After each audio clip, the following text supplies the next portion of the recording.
Happy Sunday, everybody. Steve here, back again. I took a little break. Arlene and Bella and I went out to Colorado. I've posted a video of our trip out to the Rocky Mountain National Park. Got a couple more videos coming from that trip as well, but took a little break. And I've kind of done that last couple of years, but getting back at it now. We just got through seeing granddaughters too last week, so that was nice seeing them again.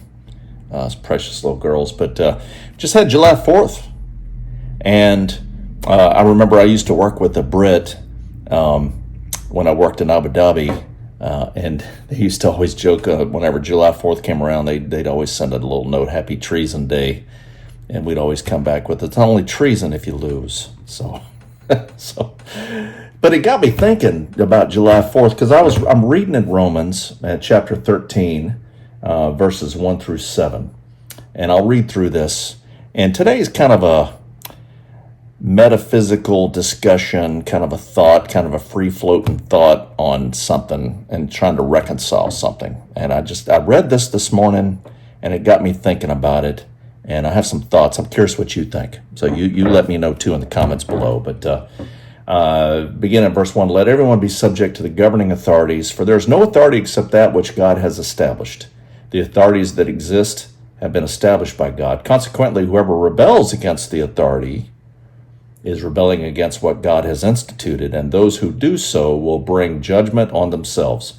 For rulers hold no terror for those who do right, but for those who do wrong. Do you want to be free from fear of the one in authority? Then do what is right, and you will be commended. For the one in authority is God's servant for your good. But if you do wrong, be afraid, for rulers do not bear the sword for no reason. They are God's servants, agents of wrath, to bring punishment on the wrongdoer. Therefore, it is necessary to submit to the authorities, not only because of possible punishment, but also as a matter of conscience. This is also why you pay taxes. Oh, God, there it is. For the authorities are God's servants who give their full time to governing. Give to everyone what you owe them. If you owe taxes, pay taxes. If revenue, then revenue. If respect, then respect. If honor, then honor. So here's some points. So authority is established by God. God sets up rulers, sets up kings.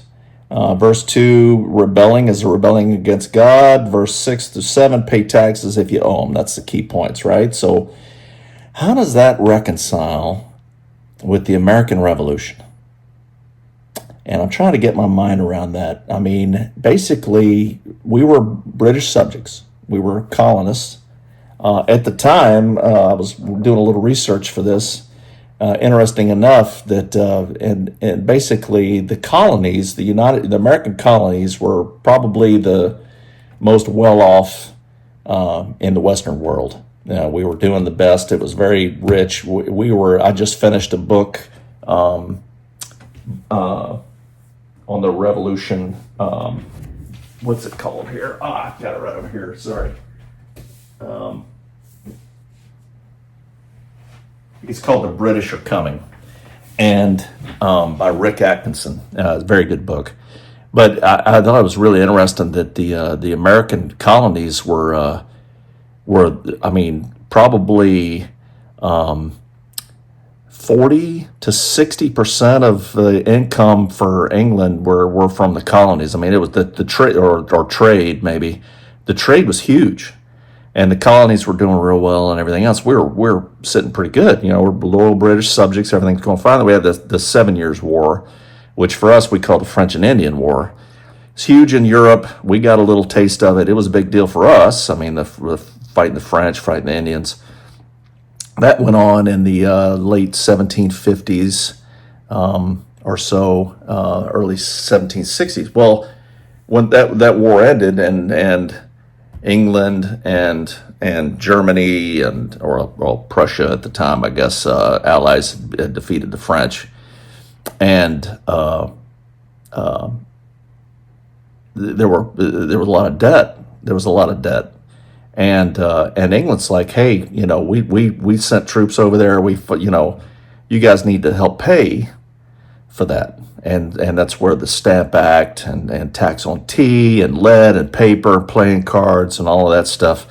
All of these acts started coming down. We didn't like that, and I was curious because I've heard this before, and I was doing a little research again. And so with colonial America, basically, after that, when that happened, the tax rate, the average tax rate for the average colonial American was 1 to 1.5%. Ooh, for those days. In Britain, the average tax rate for the person in Britain was 5 to 7%. I've heard that. I've also heard up to 20. So we were not taxed nearly as much as the people back home. And oh, by the way, in the U.S. today, it's the average tax rate is about 14.5%. So we were willing to go to war over 1.5% tax burden. I thought that was kind of interesting. But truth be told, things are more expensive these days. There's a lot more government services, military, all the things were, the federal highways, all the things that go on now. So a lot more government services, which back then they complained about. People living on the frontier were getting attacked all the time by Indians and everything else. Well, they're like, hey, well, it was like, well, sorry, there's no money for militia to go out there. So anyway, so you take the good with the bad, right? So this low tax rate, what were they thinking? I mean, what were the founding fathers thinking? Why would they go to war? Why would they rebel against that? And how do you reconcile with that? With verse 6, if you owe taxes, pay taxes. How do you reconcile that? And the founding fathers, I mean, for the most part, they were a religious people. And attended church and everything else. So they were aware of the scriptures, and certainly there was probably clergy letting them know this. I mean, and loyal British clergy that probably were quoting this verse quite a bit. So how do you reconcile that? And I think, and as I'm reading this, and as I look at this, and some of the things I've read on what the people have posted about this, is verse 4. For the one in authority is God's servant for your good. And I think in their mind, they probably were like, well, wait a minute. Now we're getting into tyranny. Now we're getting into the king and the king's government who are oppressing us with taxes. Really the sticking point, the issue, as I've read and as I've learned, is that no taxation without representation, that they were basically, they had no control over how they were being taxed, for what they were being taxed, and they were upset about that. They're like, well, look, if we're so important, if we're such a key part, why are we not have somebody representing us in Parliament? And back in the home country, they didn't want any part of that. I suspect probably because they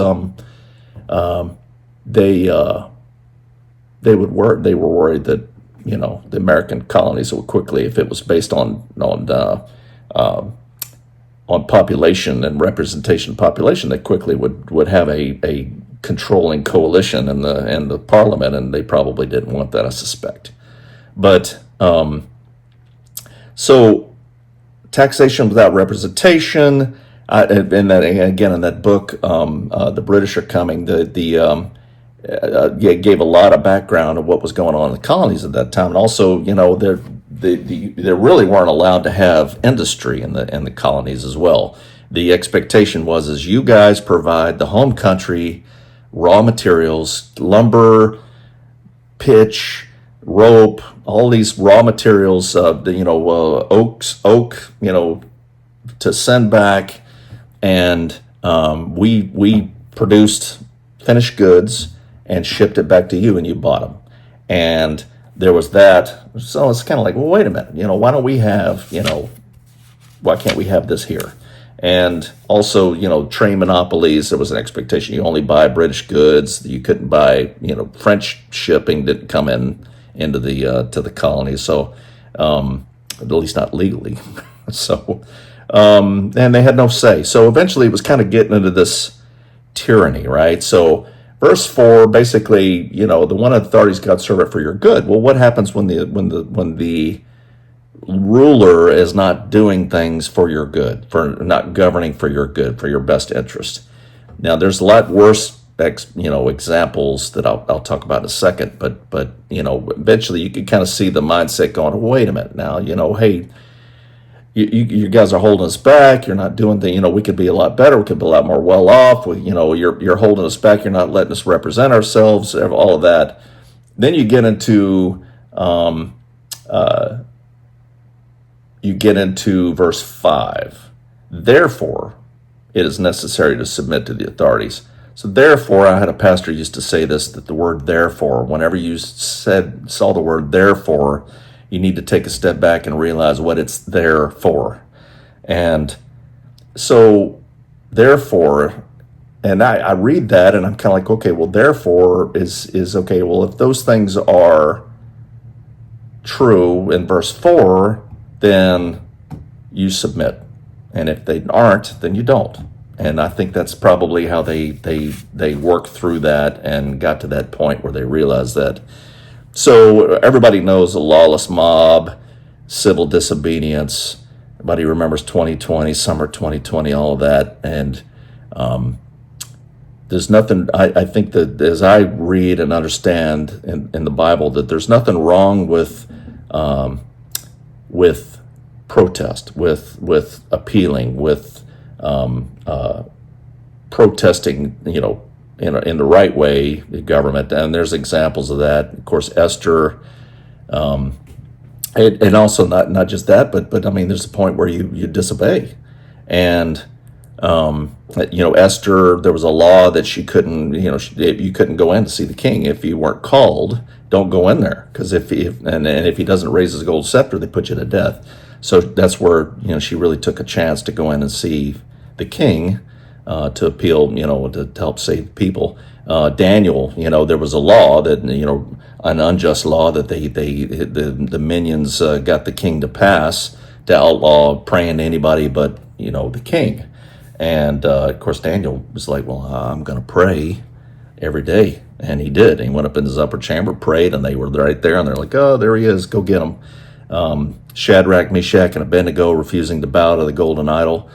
Same thing. There are times when you go, I can't, because Paul also talks about, you obey the Lord. He's the ultimate authority. So what happens when your civil government does things that are illegal, immoral, like was it Bonhoeffer and Nazi Germany and Pol Pot and Stalin and these evil rulers, that as a Christian, I think you've got to resist. If it's against the Word of God. So this is kind of a tightrope, and I don't want to get political or anything else. It might be too late, but because some people will go, well, look at what's going on today in the U.S. and there's some people that have strong feelings about it. And there's other people that have differing opinions. How does that reconcile with the American Revolution?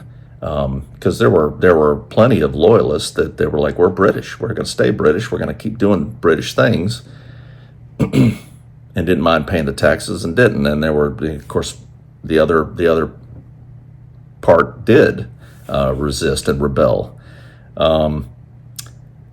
So that's kind of how I wrap my mind around the American Revolution. I think I read another thing that said, okay, when Paul wrote this to the letter to the Romans, that was kind of a critical time in the Christian faith and the Christian time that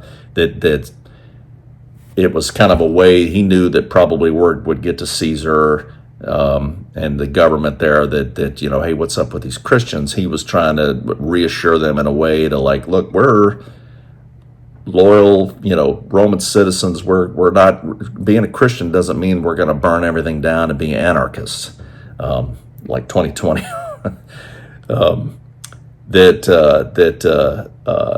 We're gonna keep our faith. We're gonna serve the Lord, but these laws are just, and we're gonna follow along. And they were, if they passed a law that said, all Christians must kill their families, we would resist, we would fight that. So, because that's when, The one in authority is God's servant for your good, is they're not for your good. So anyway, just some thoughts. So what do you think? What do you think?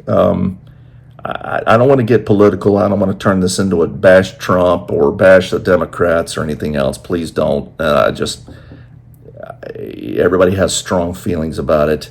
I have my own. You probably can guess them, but I just there's a point. I think I just don't think that we're there where it's time to take up arms and fight the government. It's just not where would we be if we had not rebelled? I thought about that a lot. I mean, I guess we'd probably be a lot like Canada was back, how they were, basically part of the Commonwealth, and we supply troops when England went to war, and we're right there with them, and the Queen would be on our money. But it's an interesting thing to think about. So all of you Commonwealth folks out there in England and Australia, I'm curious of your thoughts. I do like England. It's one of my favorite places. And I love fish and chips. So anyway, some thoughts. Interesting to think about. And when is the point when you do go? Okay, that's enough. I can't live under this tyranny or whatever. Interesting. And a lot of prayer would go into that, I'm sure. So anyway, kind of long one today, but interesting. It was interesting to me working this up. So glad to be back, and we'll see you next time. Take care. Have a happy Sunday.